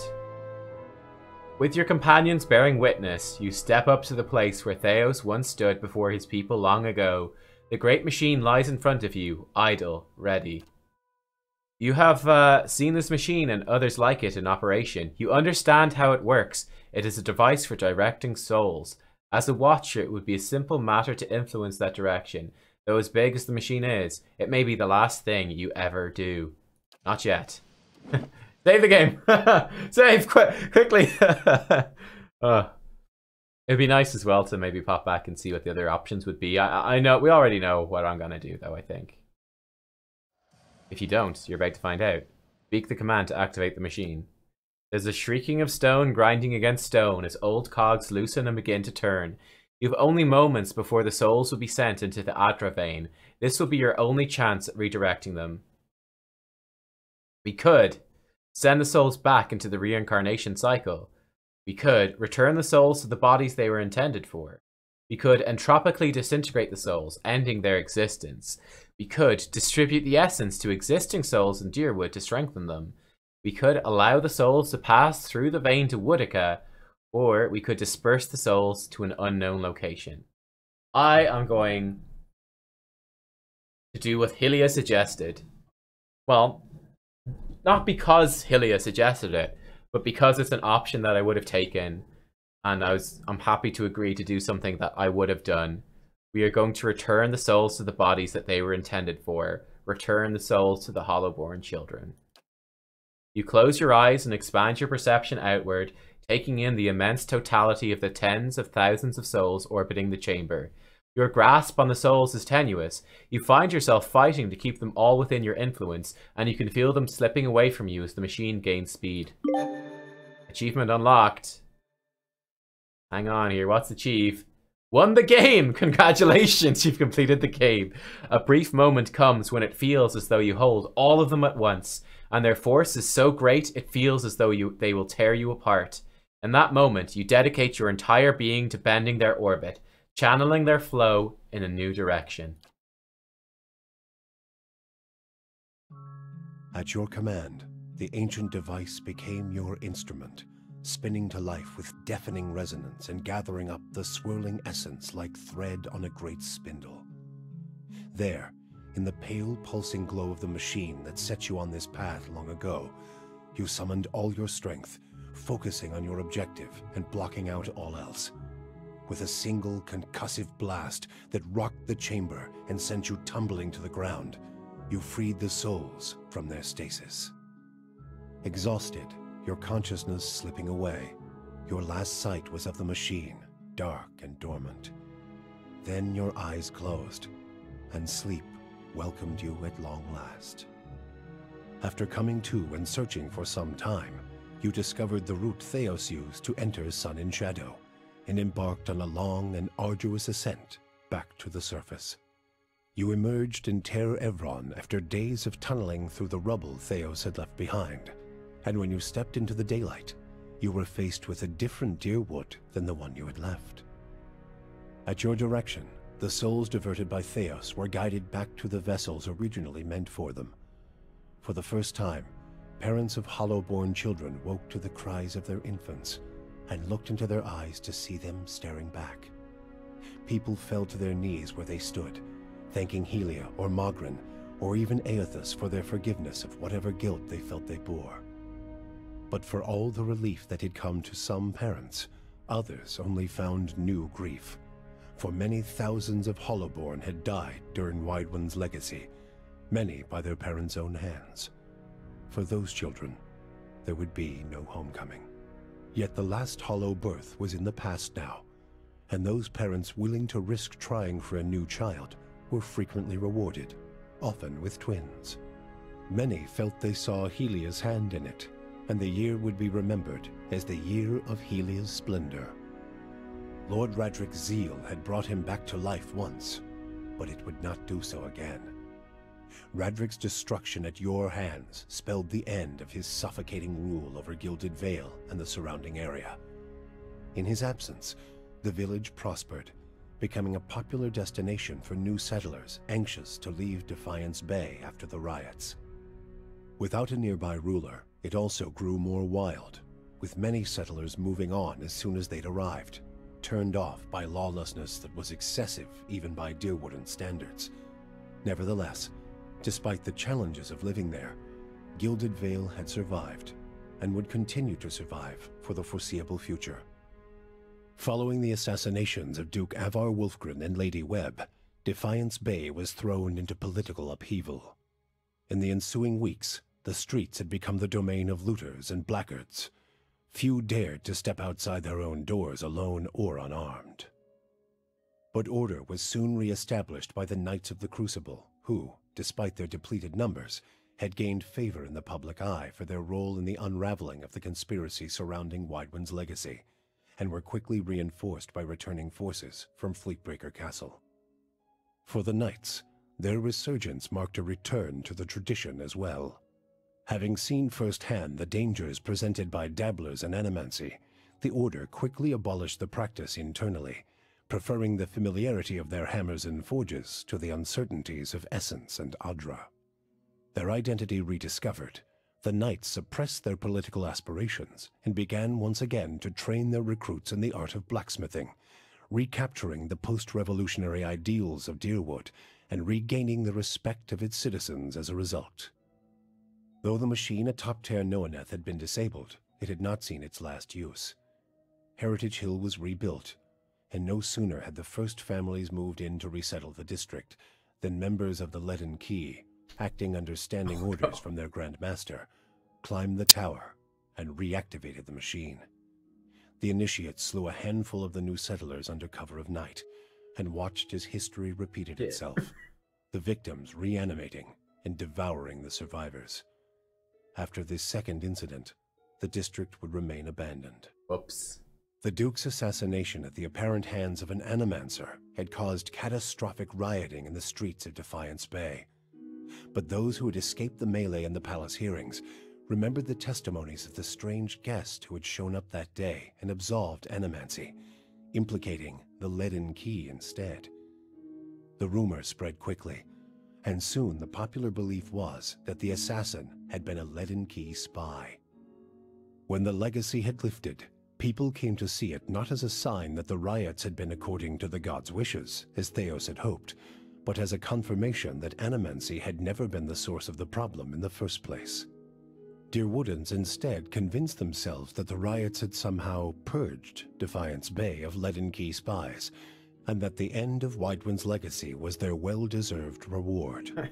The rage against animancers was quickly forgotten, and those who had survived were permitted to return to Brackenberry Sanitarium and rebuild it so they might resume their studies. Abydon's renewal brought new vigor and purpose to a god long known for quiet, steady labor. Handicraft saw a revival in the Deerwood, and no smith wanted for an apprentice. Additionally, Abydon's restored interest in preservation led to redoubled efforts to survey Engwithan ruins. Animancers and craftsmen alike found much to study, but tensions with Aer Glanfath rose. As for Stalwart, the Battle of Caeron's Scar only strengthened their resolve to unlock the mysteries of Durgan steel and build new marvels with the White Forge.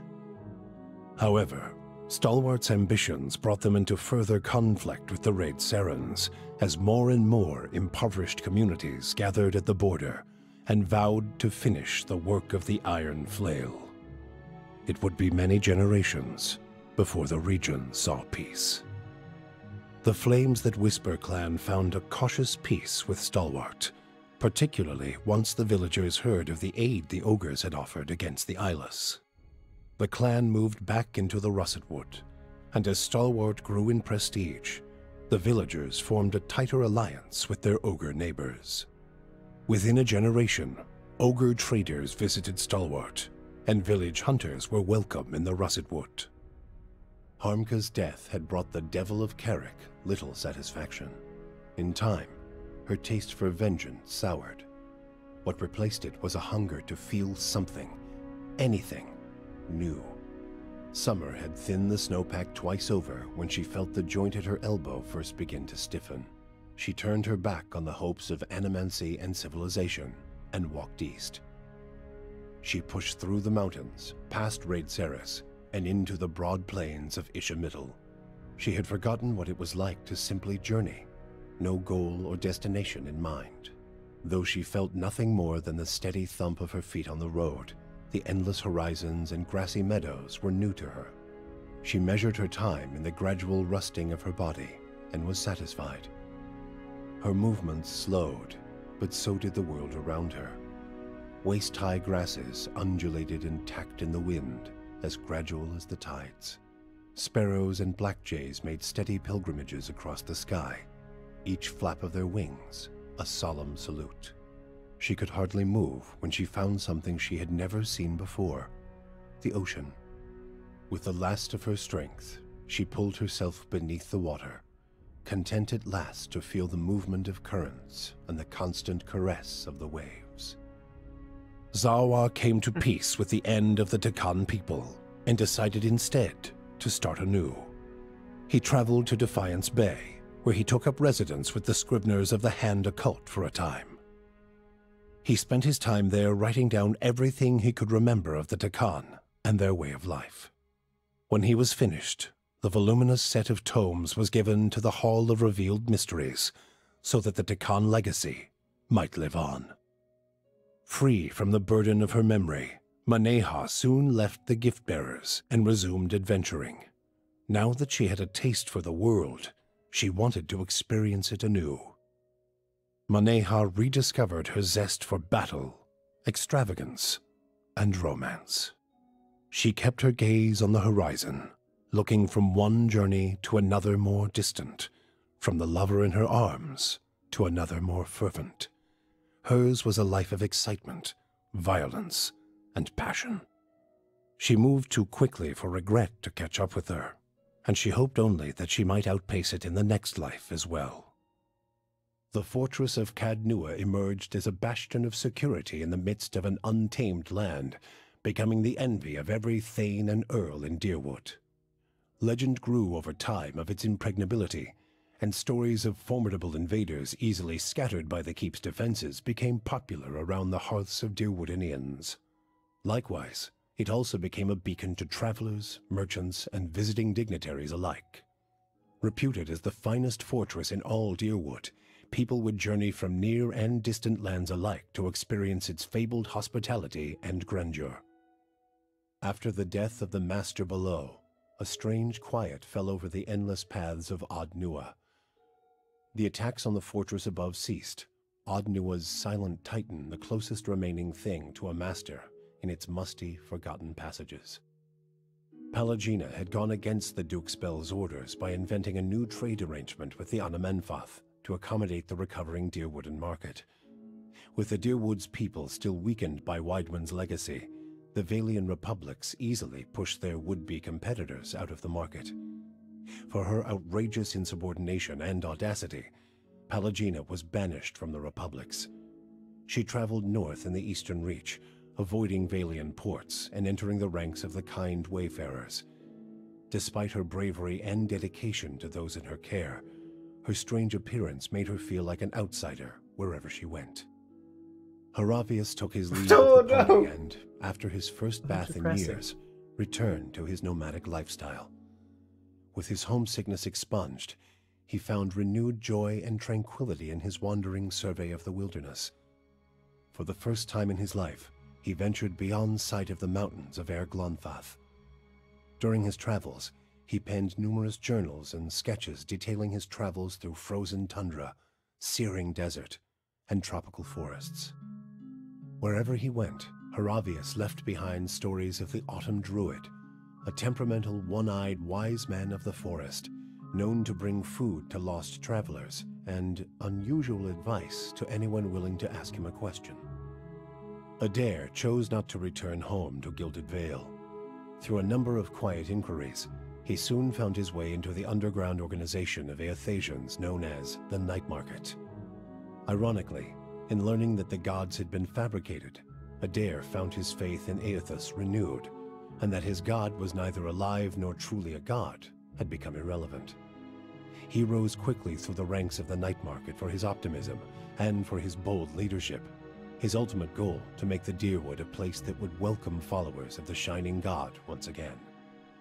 When the dust settled in Sun and Shadow, Aloth looked upon the remains of Theos Ixarchanon, his former master. He saw where the Grand Master had gone wrong and what would be required to undo the harm Theos had wrought. With a flick of his wrist, he burned Theos's robe, headdress, and every other symbol of the man's power. Never again, he vowed, should Kith live in fear and blind obedience to an authority they did not understand. Armed with the knowledge and courage he had gained on his journeys with the Watcher, he set out on the long and lonely task of dismantling the Leaden Key. With the Watcher's goals accomplished and his own vows fulfilled, Kanorua sailed back toward Rawatai, thinking on the lessons his travels had provided him. By the time he landed at Tekoa, he understood what his path must be. Standing before the Lore College, Kanorua explained that the tablet he sought had been destroyed, and so a true interpretation of the Tonvi Oratoa could no longer exist. The people of Rawatai would have to create their own. He described the many strange things he had seen in his travels, and announced his intent to pursue the accumulation of knowledge abroad, seeking answers to new questions. True to his word, Kana soon set sail on yet another expedition, and in Tekoa, his passionate accounts inspired many to follow in his footsteps. With Theos defeated and the souls released from Sun and Shadow, healthy children were born once again in the Dyrwood. The grieving mother sought a place where she might do penance for the birthing bell. She returned to Deerford, where, to the astonishment of the villagers, she delivered the first healthy child in over a decade. She remained there, and with each new birth, she saw a measure of hope restored to the Dyrwood, and a measure of grace for her own troubled past. Durrance used Magrin's strength only until Theos had been cast from the world, and then swore off her influence entirely. Regret came to weigh heavily on his mind, and a man who had never previously lacked for words or opinions came to embrace silence and contemplation. He continued to wander, penniless and destitute, searching now not for the reason for his goddess's silence, but for a mechanism for revenge. The charred robes he continued to wear as a reminder that he had been burned by his goddess, and not just by the flames of the Godhammer. Sagani experienced the 4 months of her journey back to Masuk in vivid colors. She strove to memorize every moment of her final trip through the Dyrwood, Glonfath, the Valian Republics, and beyond, preparing to tell her village of what she had seen on her long journey. All of Masuk shared in her triumph, and she felt her pride and elation magnified by the joy of her village. Never again did she doubt the value of her sacrifices. After decades as a long hunter, Sagani finally became one of Masuk's most respected elders. She guided her community with wise counsel, and a generation after she finally passed, another huntress journeyed into the world to find her soul. For you, the death of Theos brought an end to your waking visions, and a silence to the whispers of the past. In their absence, you were able to sleep. The questions of a distant lifetime ceased to trouble your soul. All that remained was what to make of the answer. But at the moment, there was little to be done, and the matter would have to wait. A long journey loomed ahead.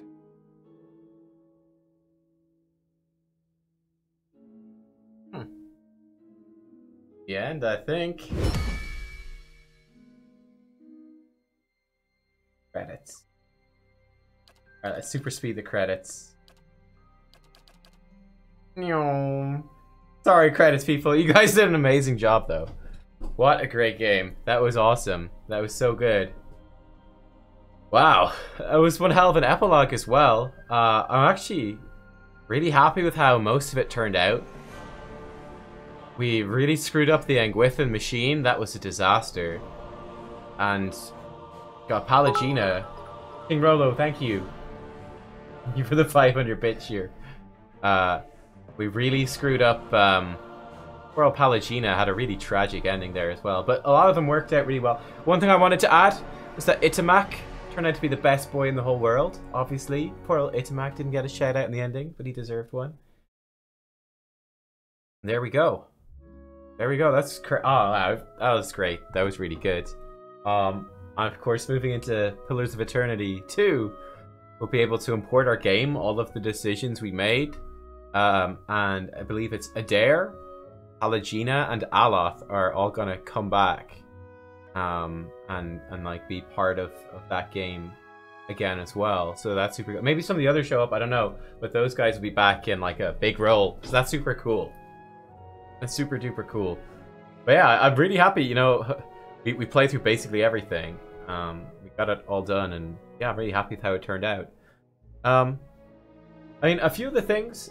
That's it. Like a few of the things that I think they maybe could have done differently. I think like the things they did well was like the world is amazing, the story was great, the mystery. I love that so many of the choices in the quests like were really difficult. You know, you're really second guessing yourself and going like, wow, they did a really good job of like the many shades of grey. Like for every choice you're kind of going, I see it's not just this is the good choice, this is the bad choice. You're going, there's really pros and cons to both. They did that super well in so many of the quests and situations. I thought that was brilliant. Just like the combat, the characters, everything was like really good overall. I'm really excited for Pillars 2 because of some of the things they're going to change or improve upon. Like a slightly smaller party size and slower combat speed, which kind of encourages kind of more tactical play, more micromanagement. You know, not as many characters as well getting in the way in some of the bigger fights, so pathing is easier, stuff like that, which I think would be really nice. Making the level ups clearer, stuff like that. So I think that would be really good. Obviously just like updated graphics, all the rest. Yeah, in terms of like a couple of things, I personally, it's funny because I was thinking about this, and I think The Witcher 3 actually had the exact same problem. I don't know if other people found it as well, but obviously me as rather a completionist in terms of the quest and the side content, was that in terms of pacing, I thought it was quite funny because you actually have a lot of parallels between The Witcher and this game. You know, you've got like Act 1, which is in this kind of very, very dark and dreary and gloomy, kind of more rural area. Then you move in Act 2, you're in like the giant city. In Act 3, you're kind of off in like the more foreign or feral or primal foreign place. So obviously here it was, you know, Gilded Vale and its surroundings. Then down to Defiance Bay, being the big city, and then over to like Twin Elms.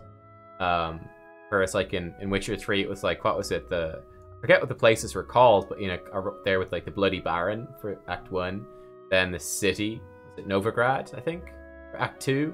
And Act 3 over to Skellige. I thought there's a real symmetry there. It's funny when you think about it, I think. But yeah, I think in both games, it was like Act 2, there was so much to do, so many side quests, that by the time it got to Act 3, it felt like you'd done tons already. So I felt that, you know, there's definitely like troubles in terms of pacing. I would have liked, you know, if they could... One thing I thought both games could do better would be to like parcel out those side quests a bit more. So it'd be like, okay, you arrive in Defiance Bay the first time and here's like a third of the side quests, but then you'll be brought back to it later in the game and there'll be more to do, instead of being like, you arrive in Defiance Bay and you're in Defiance Bay for like 20-30 hours doing all the side quests and then you move off and you won't come back.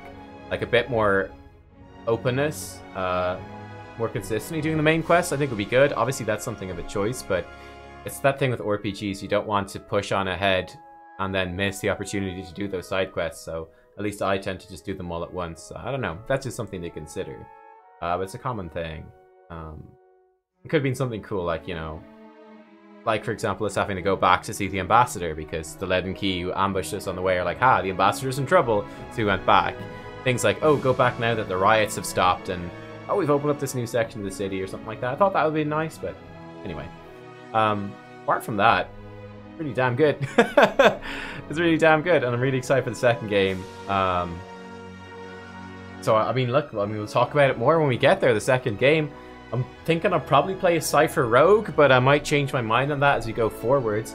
Be interested to see what you guys be interested in looking at. I think kind of carrying on the same character exactly as it is, but, you know, adding that multi-class option that fits with how we played, because we definitely played Valerie as something of a rogue. You know, that's real sneak attack focused character for a lot of the game. Although we were ranged, maybe play a ranged rogue, I think would fit her pretty well. Rogue, Cipher, obviously keeping the Cipher thing going. Yeah. I think we'll leave it there, guys. Thank you for watching and joining on this journey. I hope you enjoyed it. If you're watching on YouTube, this will probably be out like the day before Pillars of Eternity 2 is, so you can see that tomorrow. If you're watching it here on Twitch with me live, tomorrow I'm going to jump in and play some Tyranny, which is another game by Obsidian, which came out after Pillars of Eternity, but kind of builds on it in a number of ways. And it's a pretty cool RPG. It's kind of like a world where evil won. It's like it's been conquered by an overlord, an evil overlord, and you are now like an agent of that overlord, which I think sounds awesome. It looks really good, kind of like a Romany type feel to some of the settings in some ways. I think it's quite different, very different for role-playing games. It'll be nice to jump into that. Then of course Pillars 2, day of release, we're going to jump into that as well. So I'll see you all then. I am going to just chill out now, go to bed, have a well-deserved rest. Now that our awakened soul has been quieted, and I'll see you guys all real soon. Thanks for watching, everyone. Bye-bye.